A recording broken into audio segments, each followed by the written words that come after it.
एक औरत अपनी बेटी वंशिका की जान बचाने के लिए 3 साल तक विदेश में रहकर खास दवा तैयार करती रही। इन 3 सालों में वह एक साधारण महिला से देश की सबसे बड़ी कंपनी की ताकतवर महिला सीईओ बन गई। लेकिन जैसे ही वह खुशी खुशी भारत लौटी ताकि वंशिका को सरप्राइज दे सके, उसी वक्त एक लाइव सगाई समारोह में उसने ऐसा नजारा देखा जिसने उसके होश उड़ा दिए। उसकी मासूम वंशिका को एक अनजान औरत जमीन पर दबाकर बैठी थी और जबरदस्ती एक कुत्ते के साथ उसकी शादी करवाई जा रही थी। वंशिका रो रो कर अपनी माँ को पुकार रही थी।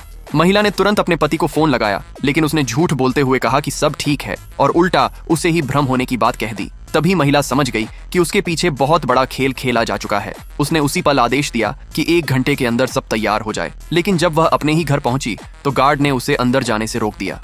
इतना ही नहीं, उसने महिला का मजाक उड़ाते हुए कहा कि बिना इजाजत अंदर आने की हिम्मत मत करना। अगले ही पल महिला के आदमियों ने गार्ड को पकड़कर रास्ते से हटा दिया। वह तेजी से अंदर पहुंची और वंशिका की हालत देखकर उसका दिल टूट गया। वंशिका के कपड़े फटे हुए थे और चेहरा डर से कांप रहा था। तभी वंशिका को सताने वाली चालाक औरत सामने आई और घमंड से बोली कि अब इस घर पर उसी का राज चलता है। उसने कहा कि वंशिका तो सिर्फ एक बदतमीज नौकरानी है, असल वारिस तो वही है। इतने में एक अमीर महिला भी बाहर आई और खुद को उस आदमी की असली पत्नी बताने लगी। उसने घमंड से कहा कि अगर माँ बेटी ने घुटनों पर बैठकर माफी नहीं मांगी तो उनका जीना मुश्किल कर दिया जाएगा। यह सुनकर महिला हल्का सा मुस्कुराई।